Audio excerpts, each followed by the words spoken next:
know you're in Western Washington when in the backdrop is this, Mount Rainier. After my very scenic flight into Seattle, giving me great views of the Cascade Mountain Range, my first stop was near Olympia at Nisqually National Wildlife Refuge, where lots of boardwalk led me out to the southern tip of the Puget Sound.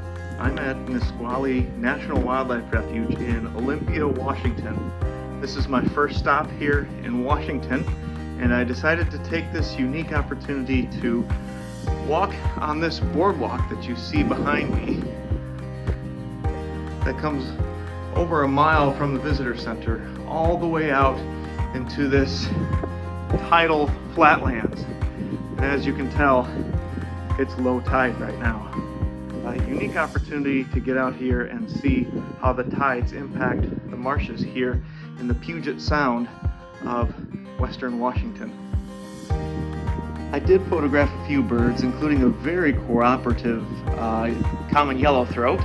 Not something unusual to me, but he gave a fantastic photo shoot.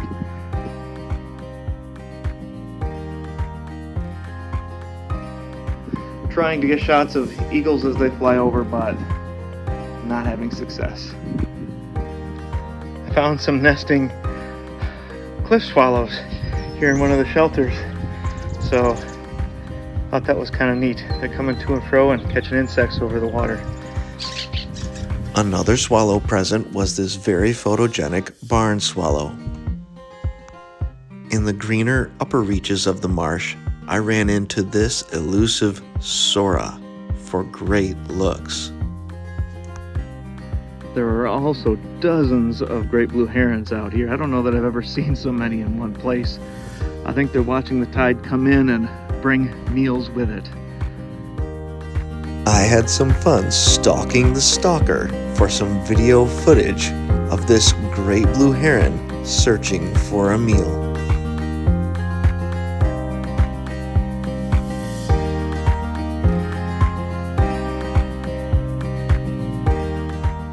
I did also see a Buick's wren, and he behaved very nicely for me and perched up and sang for me so I could take video even with my iPhone.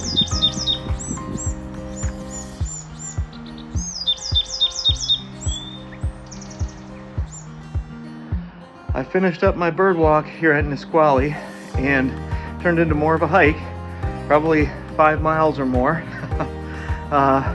During the doldrums of the middle of the day, and I still managed 41 species, so not too shabby. It's time to move on and catch some AC in the car. I'm on Rock Candy Mountain Road in the Capitol State Forest, looking for hermit warbler. The range doesn't extend all the way out to the coast, so I wanted to get it before I head out to the coast. And so the search is on. I've had a couple of black-throated grays, but no hermit warbler yet. I drove for miles on curvy mountain roads through forests and clear cuts, which created a mosaic on the landscape. Occasionally I'd stop and look and listen for the hermit warbler. Unfortunately, I was not able to find a hermit warbler on Rock Candy Mountain Road, but I found a lot of other birds. Band-tailed pigeon was a nice surprise. Olive-sided flycatcher as well. Wilson's warbler and orange-crowned warbler, black-throated gray warbler, and in fact it put me over the top.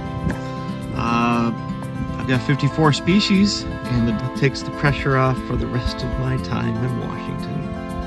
I am calling it a day, and I'm going to head on to get some provisions and to my hotel room, and then get ready for tomorrow.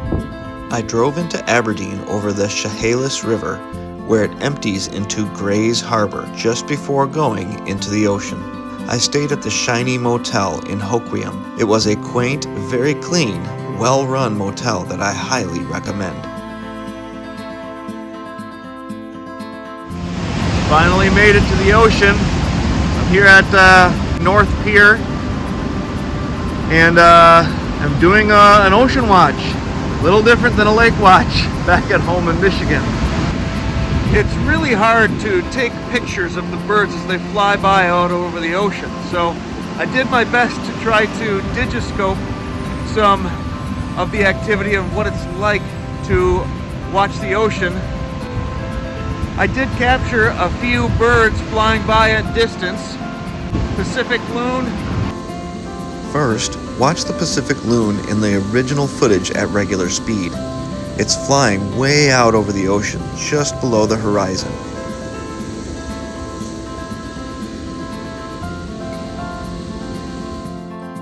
Next, here's part of the same clip at half speed and zoomed in so you can see the loon better as it weaves between the waves.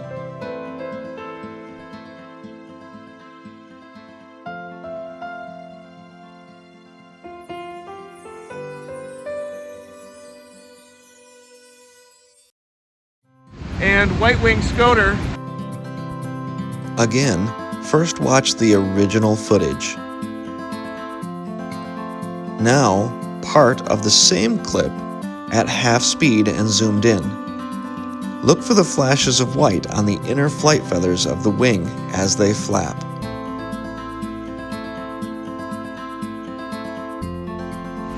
So there's a little picture of what it's like to bird on the ocean. I'm looking for rhinoceros auklet and Heermann's gull. Unfortunately, Heermann's gull, it seems like they're pretty thin right now and don't come in until a little later this season. So fingers crossed, see what we can see. I came a little further out on the North Jetty to see if I could get a look at some of these gulls out on the tip. Turns out, identifying gulls in western Washington is much more difficult than I had anticipated. Most gulls here are actually hybrids of two species, and pure birds are very hard to come by. This bird is called an Olympic gull, and it is a very common hybrid between a darker western gull and a lighter glaucous-winged gull. These compose up to 75% of some gull flocks in the region. And then I found this interesting gull, hidden against the dark rocks and veiled by the misty, splashing surf. Take a close look and you'll see it too. Was it a Heermann's gull? At the time I thought so, but I couldn't get a good enough look. So I needed to analyze the video and photos later to be sure. After my later investigation, I did determine that it was in fact a Heermann's gull. Not an ideal look for a lifer, but I felt good enough about it to count it. I still am struggling to get a look at any of these alcids flying by, like the murres and the rhinoceros auklet. But maybe a change in position here will help me out. Also loafing among the gulls on the rocks were these brown pelicans.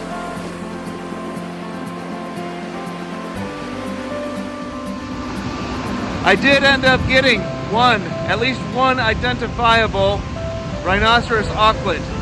Not a great look, but it was a closer flyby, so that I could make out some of the distinguishing features.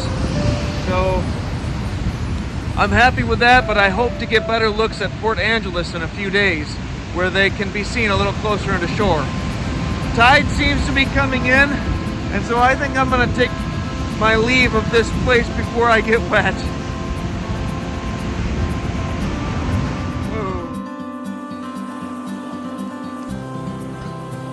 When I got back to the parking lot, I was met by this very cooperative, singing savanna sparrow.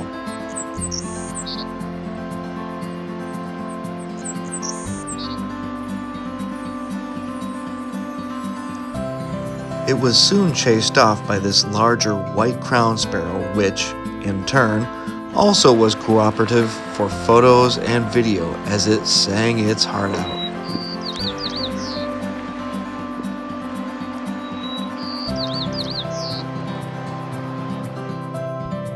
I made a couple of additional stops along the inland waters of Grays Harbor on my way to Grays Harbor National Wildlife Refuge. I made a little bit of a random spot, encouraged by an eBird hotspot, to stop here on Burroughs Road, and it was just kind of a random little pull-off wildlife area. Thank you to the moonroof here. I heard chestnut-backed chickadee off into the brush over here, and I got excellent looks at chestnut-backed chickadee.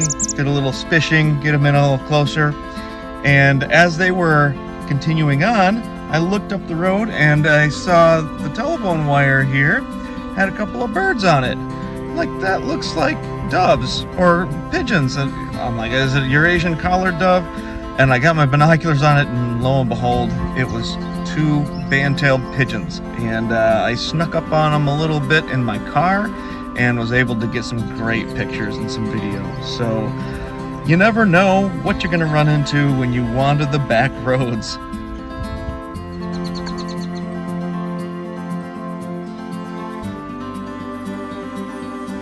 I guess my stop at Grays Harbor National Wildlife Refuge is a bust.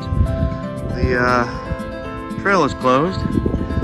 I guess I've been more disappointed in other things because it's not migration season, so the shorebirds aren't going to be here. But still, kind of wanted to see it. So when wildlife refuges are closed, you always can rely on the trusty old sewage treatment plant. Hoquiam sewage treatment plant is right next to the wildlife refuge. And I added a few extra species, gadwall and pintail and spotted sandpiper. Nothing spectacular, but having fun. I'm up to about 75 species for the trip so far, so maybe I'll hit 100 for this state too. After finishing up around Grays Harbor, it was time to head north and continue my adventures up into the Olympic Peninsula. Stay tuned for the next episode of my 50-50-50 birding adventures when I'll visit Olympic National Park, touring and birding both its stunning, rugged coastlines, teeming with a diverse array of sea life, and the otherworldly temperate rainforests filled with towering trees, singing birds, and every shade of green imaginable.